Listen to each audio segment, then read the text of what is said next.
皆さんこんにちは、つくいともこです。半消し先生作り方ムービーその3、パンダ。難易度は星3つ。まあまあ簡単かな。用意するものは、まずカッターマット、消しゴムを切り出すときに使います。なければ厚紙でもいいです。これがカッター。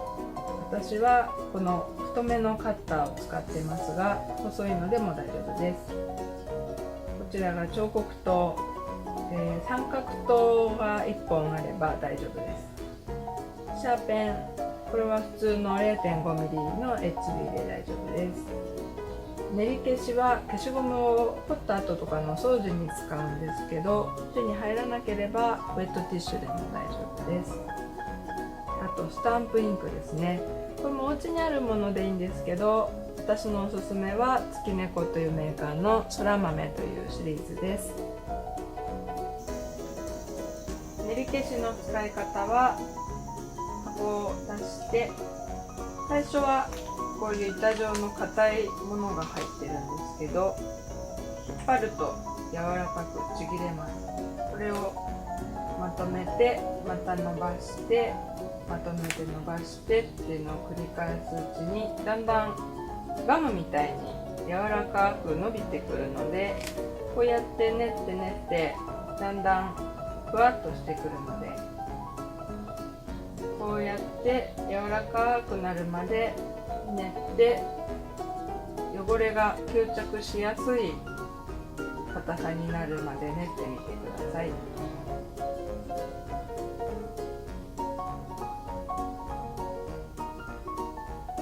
そしたらこの半消しくんの中身の消しゴムを取り出してください。これ触ると最初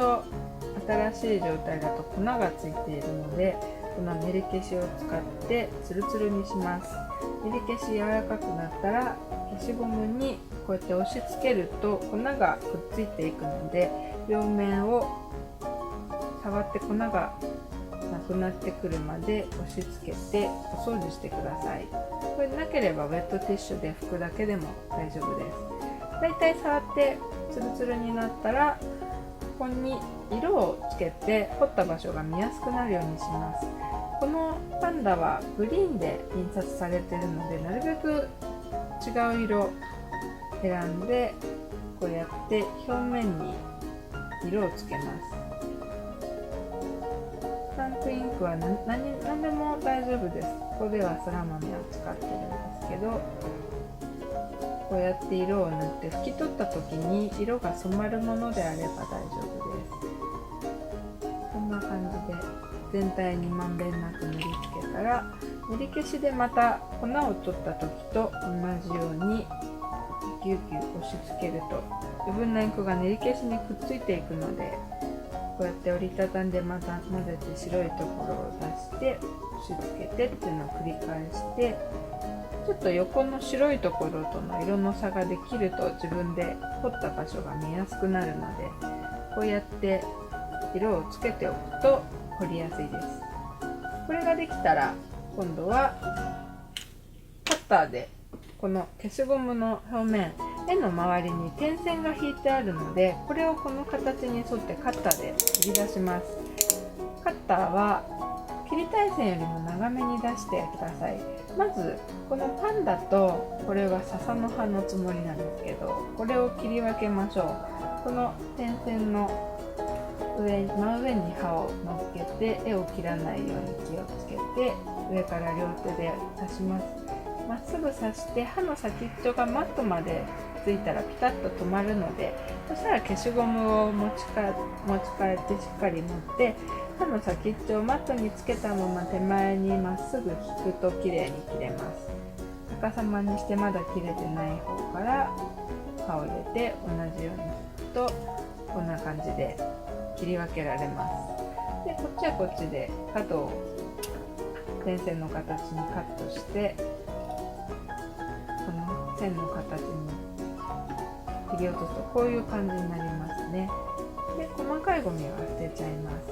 こっちのパンダも残ってる周りの余分なところを点線に沿って切り出してください。絵の外側1ミリぐらい余白が空いているとちょうどいいので、こうやって全体をカットして残ったところ、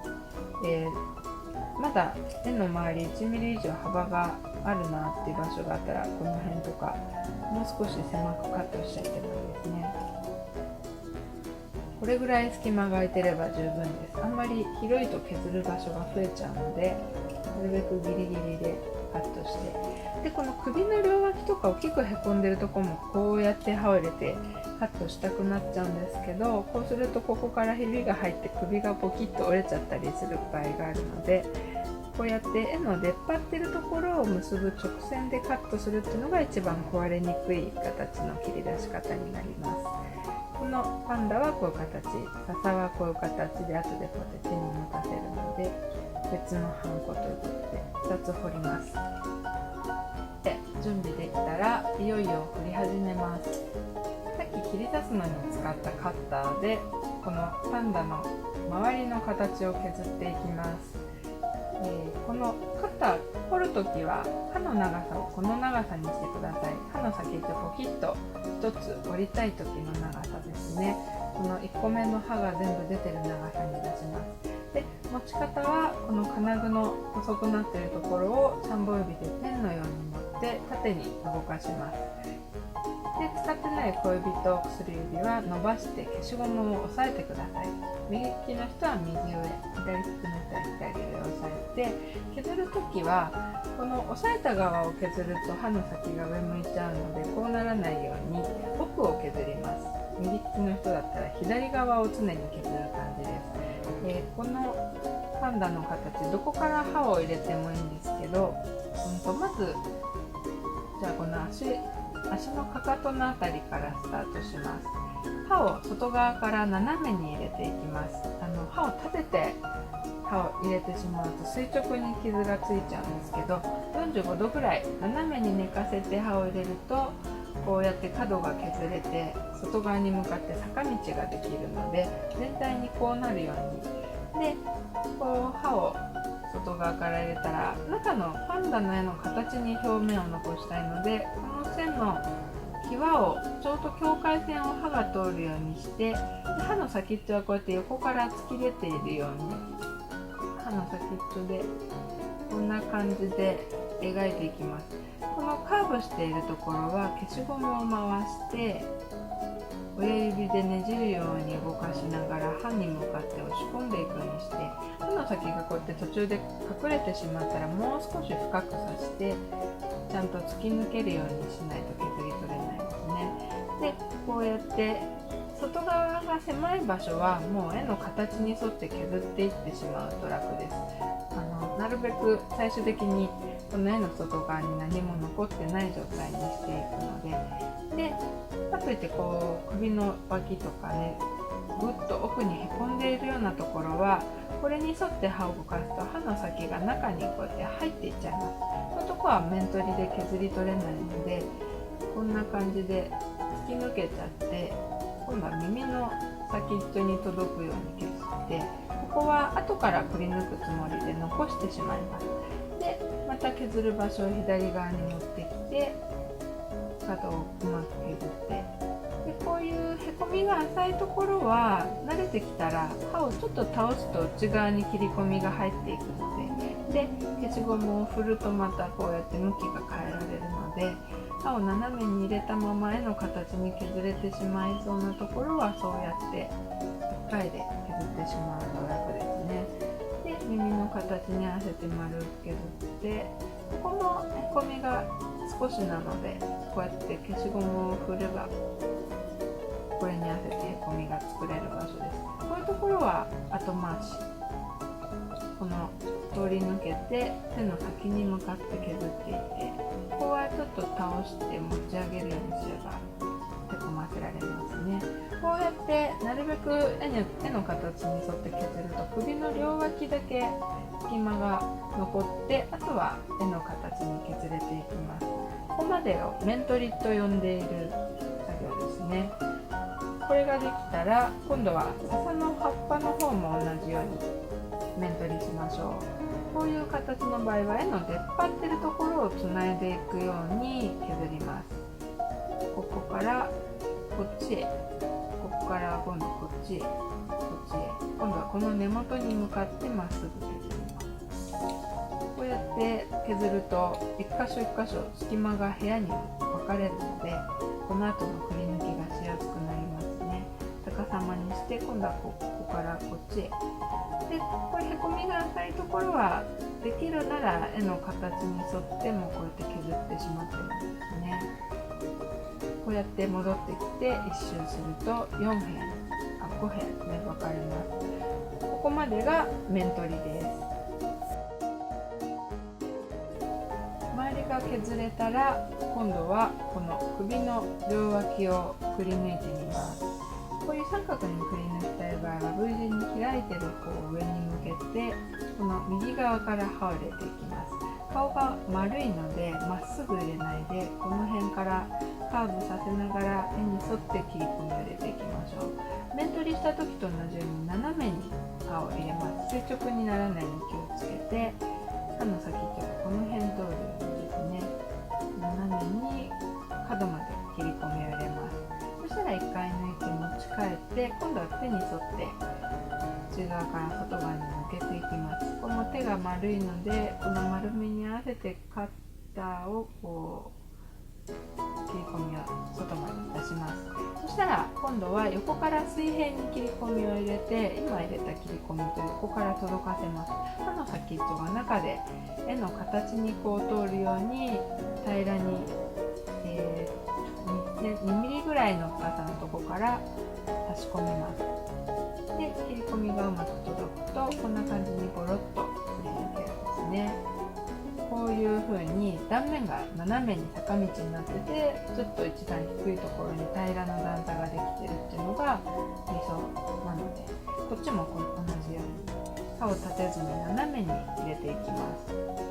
で、ここまで書いたら1回抜いて持ち帰って、今度は顔の方から全部くり抜きたい余白の方に向かって斜めに切り込みを入れると、横から刺した時に取れやすいですね。こうやって刺しすぎないように気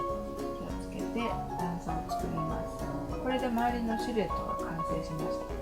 今度ここ中くり抜いてみます。ここから刃をこう入れて斜めに入れて、こっちかも斜めに入れて、くり抜きの場合はこの斜めの切り込み同士が届くとこうやってくり抜けますね。丸いくり抜きの場合も同じです。刃の先っちょが丸の中心ぐらいに刺さるように刺したら、ぐるっと一周すると円錐形にくり抜けるので、まず刃の先っちょを丸のラインのこの内側に当てたら、消しゴムを回しながらだんだん刃の先が中心に向かって刺さっていくようにが深くなっていったら、刃の先が中心から動かないようにイメージしながら、表面はこの丸の形に刃が通るように消しゴムをぐるっと1回転させます。で、切り込みが届くとこうやって円錐形にポロッとくり抜けるんですね。というのが丸のくり抜きの場合です。今度は背中のちょっと広いところをやってみます。ここは今みたいにこの真ん中まで刺して深く刺してくるっと回して取るっていうのが難しいので、こういう場合は無理せずこの狭いところから刃を斜めに入れて、あんまり刺しすぎて線がガタガタになってしまうとしょうがないので、滑らかにカーブが作れそうな深さで刃を入れてください。あまり浅いとくり抜くのが大変なので、できるだけ深く、でも表面がつるんときれいに一周できるような角度で刃を入れて、ここまで来たら一回刃を抜きます。今度は尻尾の方からぐるっと切り込みを入れて、こうなるように、これで一周ですね。そしたら今度は今切り込みが真ん中まで届いてないので、これが今入れた切り込みがドーナツ型に取れるように、内側のちょっと5ミリぐらい隙間開けた方から斜めに同じような角度で切り込みを入れて、届くとこうやって谷ができて取れていきます。こうやってお堀を作る感じでぐるーっと一周してここまで来るとこんな感じに取れますね。でこの尻尾の方からも切り込みが入っているので、逆側から斜めに切り込み入れるとこうやって尻尾が切り離せます。こんな風に輪っかにくり抜くイメージで、そうすると真ん中にこういう島が残ってしまうので、ここはカッターでもっと斜めに寝かせてこうやって表面を削って 2,3 回でこうやって取ってしまってもいいし、彫刻刀でザクザク折ってもいいんですけど、彫刻刀の場合は三角刀でこんな風に右から左にスプーンですくうように抜きます。この方が深くはできるんですけど、ギザギザになるのでインクがつかないように深さを揃えながら、ちょっとギザギザが気になる場合は後から平らなところを使ってこうやって刃の片側だけで寝かせて削ると平刀のように平らに削れるので、彫刻刀の場合はこうやって整えてもいいですね。ここはインクがつかなければいいので、あまり断面の綺麗さは気にせず、これぐらいの深さで彫れていれば大丈夫です。はい、最後に一番ちょっと難しい顔を彫ります。顔の場合はこのパンダの背中を彫った時のように周りにぐるっとお堀を作ってから中を分けていくっていうやり方がいいと思います。背中の時と同じようにこの顔の輪郭線の内側の方から斜めに刃を入れてぐるっと一周します。この時に背中のくり抜きよりも気をつけた方がいいのは、刃の先っちょがこの中の目鼻口の絵よりも下まで刺さっちゃってると目が一緒に取れちゃったりしますので、刃の先がこの絵の手前ぐらいまで刺さってるぐらいの深さをイメージして、刺さるとどこまで刺さってるか見えなくなっちゃうんですけど、想像で刃の先っちょこの辺取ってるなっていうのがちょうど目の際あたりになるようにでこうやって一周して、口のあたりとか特に幅が狭いので一回ちょっと抜いて浅めに通って、で通り過ぎたらまたちょっと深くしてっていう風にこの溝を作りたい幅に合わせて深さを変えながら一周するっていうのがちょっと難しいんですけど、ここもカッターでくり抜けると綺麗ですね。彫刻刀でザクザク目鼻口が残るように削っていってもいいんですけど、カッターの方が正確に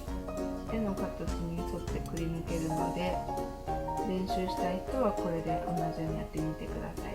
一周したら刃を抜いて、今度はこの目鼻口で一塊のこういう島が中に残るように、ここが丸く残るように周りを輪っかにくり抜きたいので、こっちの方からこの目の際の方から外側に向かって斜めに刺します。ほっぺとか広いところは太めに、口の脇は狭いので浅めに。なるべく中の目鼻口の絵に沿って切り込みを入れてみてください。届くとこんな感じでぐるっと一周すると輪っかにドーナツ型に顔が取れますね。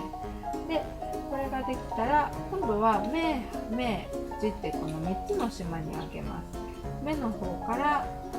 斜めに切り込みをぐるっと入れて、今度は反対の目の方からもぐるっと切り込みを入れて、この辺届きにくいから深めに入れます。で今度は口の方、これ口はちょっと複雑な形してるので、まずは丸く残るようにこうやってぐるっと切り込みを入れて、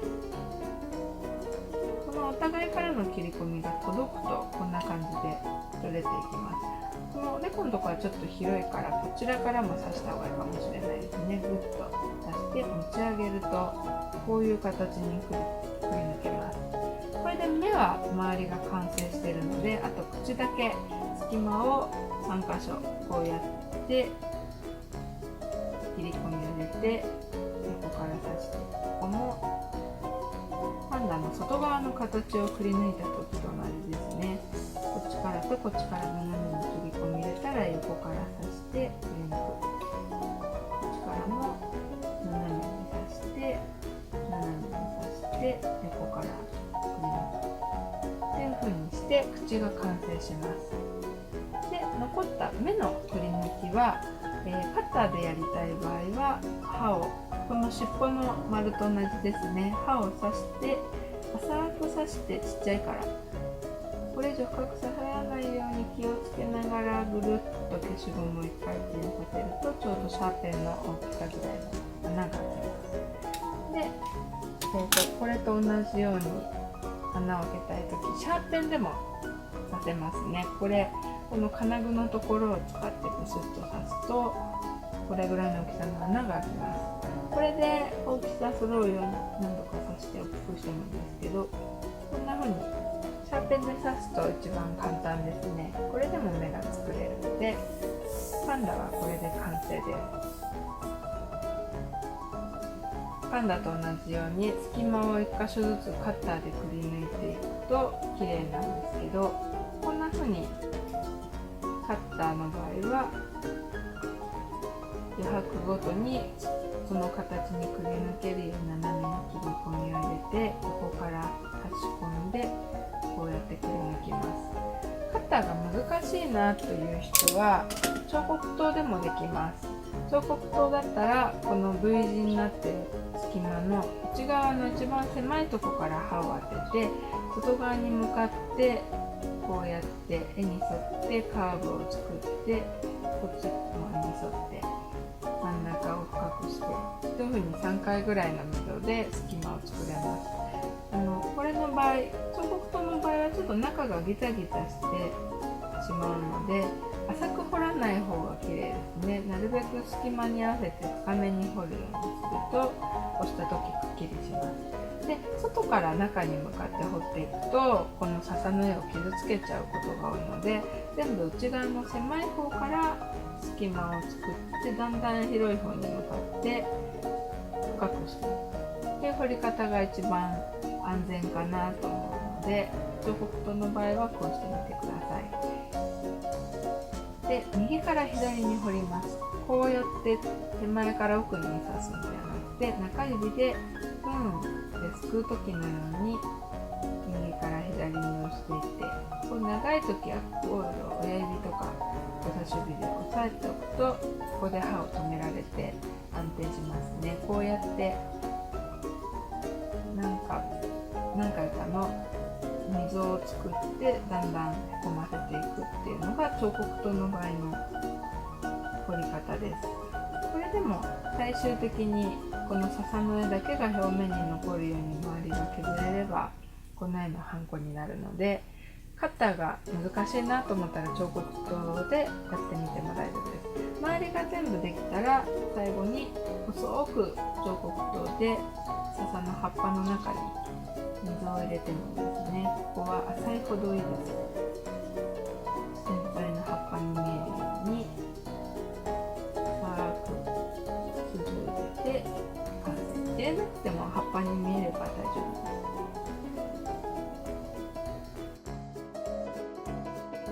す。出来上がったら細かい彫りカスとか汚れがついているのでまた練り消しでお掃除します。練り消しを柔らかく練って型を取るように消しゴムを押し付けるとこっちの練り消しにゴミがくっついて取れるのでこうやってそれぞれのハンコのお掃除をします。これができたらここに色をつけて紙に試し押しをしてみます。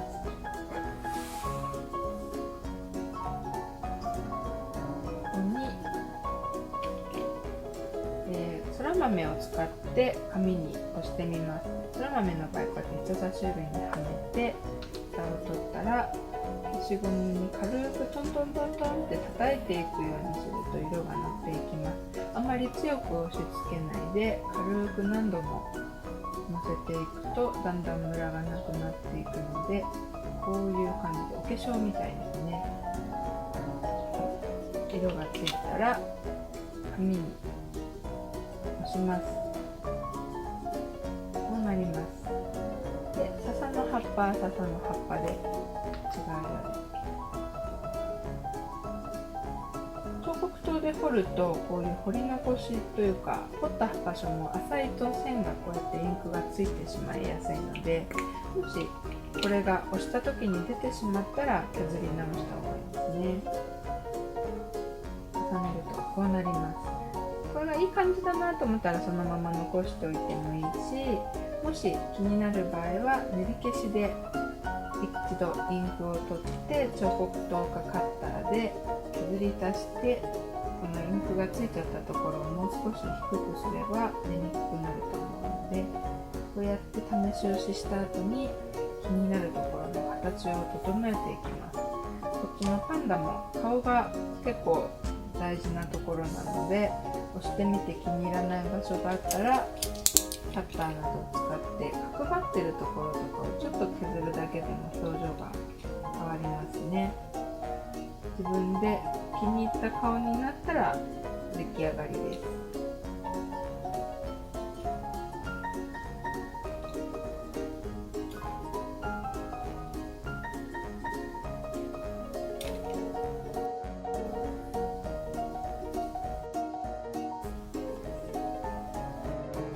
じゃあ今度は本番で布に押してみます。